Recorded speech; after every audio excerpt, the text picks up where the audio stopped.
Yesu ashimwe mwene data, dushimiye Imana yaduhaye Yesu Kristo ngo atubere umwami n'umukiza. Iyo Mana ishimwe kandi himbazwe, ishirwe hejuru, irabikwiye ibihe byose. Tugiye kumva ijambo ry'Imana, umusobanuro nawe hari icyo Imana iri kukuvugaho, hari icyo Imana yakuvuzeho, hari icyo Imana yiteguye gukora ku buzima bwawe, hari icyo Imana yiteguye kuzana nk'impinduka. Nuguma muri Yesu Kristo uzabona ibyiza, uzabona amahoro. Abantu bari muri Yesu ntabwo basonza, abantu bari muri Yesu ntacyo bakena, abantu bari muri Yesu icyo bifuje cyose barakibona, kuko baba bari ahantu heza. Muri Yesu niho tubonera byose, niho byose bikemukira. Hari abantu bari muri Yesu ari ibintu byabo byanze gukemuka, hari abantu bari muri Yesu bakabona nta mahoro aza. Icyo gihe ntabwo uba urimo neza. Birakwiriye ngo ube muri Yesu neza. Niba uri muri Yesu neza uzagumamo kandi nta muntu uzagukuramo, ariko utari muri Yesu neza hari byinshi uhomba, hari na byinshi ubura. Abantu bagucira imanza bakakwibaza, bakavuga ngo mbese ngo kubura umuntu asenga buri munsi ariko ukabona ubuzima bwe butari kuzamo impinduka, ati biterwa n'iki? Ni uko icyo gihe uba utari muri Yesu neza. Rero niyo mpamvu nkwinginga ugume muri Yesu neza. Nuguma muri we, ya mahoro wifuzaga, wa mugisha wifuzaga, rwa rukundo wifuzaga, bwa burame wifuzaga, kwa kubaho neza, ubuzima buzira indwara, butagira indwara, icyo gihe nuba uri muri Yesu neza byose bizakemuka. Niyo mpamvu nkwinginga ngo uyu munsi wa none ugume muri Yesu. Nuko uri muri Yesu ntacyo twakena. Yohana yigeze gutekwa mu nkongoro y'amavuta kuko yari ari muri Yesu, bamushizemo ntiyashya. Ndetse ari n'umusaza akuze cyane, yaranambye kuri Yesu uhereye mu busore bwe kugeza mu busaza bwe. Yubashye Yesu cyane, aguma muri we, aravuga ati sinakuvaho nkajya hehe?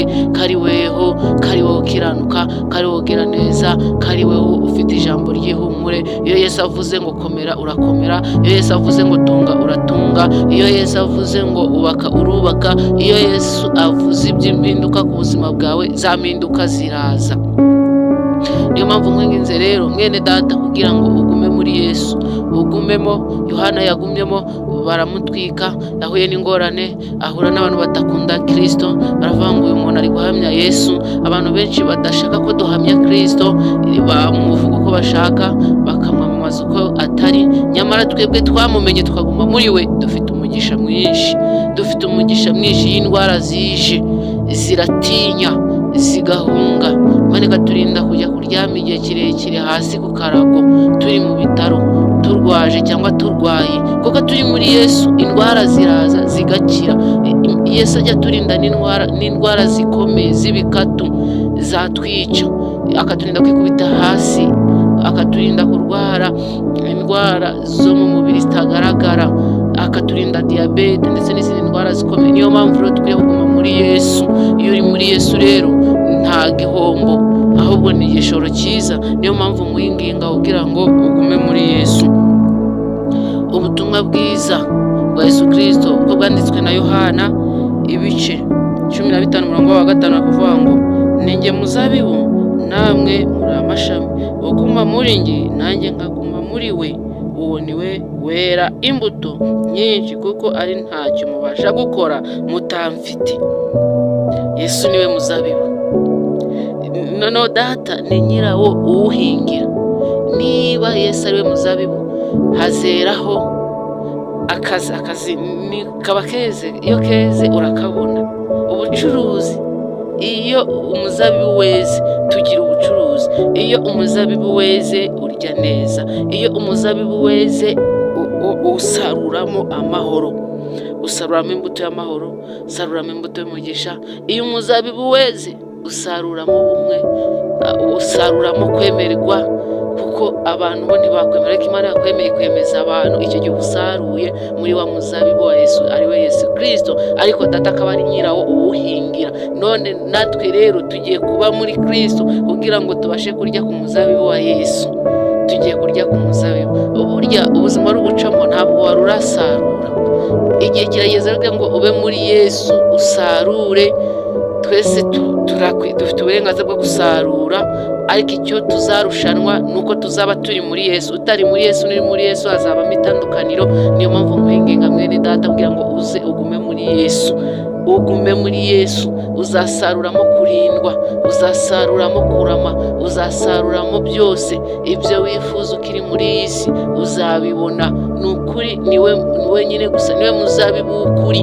Nukuri umuntu ufite ukuri ntabwo ameze nk'umushumi wononekaye. Umuntu wononekaye utari muri Yesu, iyo bamututse arababara, iyo bamuvuze arababara, icyo akoze cyose kiramubabaza, kuko aba ntabwo aba ari muri Yesu.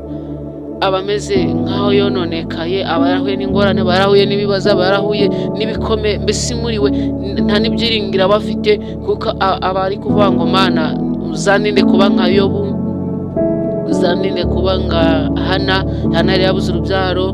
Yobu yahuye n'ibigeragezo bikomeye ku buryo nawe utashobora kubyihangana, ariko uri muri Yesu ahura nabyo agakomera, ahura nabyo agasenga, akabwira Kristo ati ngenzi ko neza ko ndi muri wowe, nta ibimbuza amahoro bigiye gutsindwa, biratsinzwe. Ibimbuza ubuzima bwiza biratsinzwe, ibituma ntagira ubukire biratsinzwe, ibituma ntagira icyubahiro Uwiteka atanga atongeraho umubabaro, imbabazi Uwiteka atanga atongeraho umubabaro ngo zizane umugisha. Icyo gihe nuba uri muri Yesu ntuzatsindwa, uzatunga, uzatunganirwa, uzagirirwa neza, kuko ijambo ubwaryo ryo rizagutegekera. Uwo muzabibu ari we Yesu Kristo. Iyo weze usaruraho ibyinshi byiza. Mwene data sarura kuko uri muri Yesu. Ongera usarure, wongera usarure. Ntabwo uzaba uri gusarura aho utabibye, uzaba warabibye neza kuko uzaba utuye muri nyiri umuzabibu, ariko Imana ubwayo ariyo iwuhingira, ikawufumbira, ikaweza, ugatuma wera mu gihe gikwiye n'igihe kidakwiye. Yesu yigeze kuvuma igiti cy'umutini, yakigezeho asanga nta mbuto zirimo, yarashonje kandi ntabwo ari igihe cyo kwera k'umutini. Niyo mpamvu Yesu ashaka kugira ngo twere imbuto mu gihe gikwiye n'igihe kidakwiye. Izuba ryavuye, imvura yaguye, abantu batwanze, abantu batuvuyeho, twere imbuto dukomere. Niba uri muri Yesu icyo gihe uzera imbuto, abantu bazakubonaho imbuto. Iyo ufite imbuto wewe ubwawe, ukubonye wese aravangura muntu we, kubana nawe n'iby'umugisha.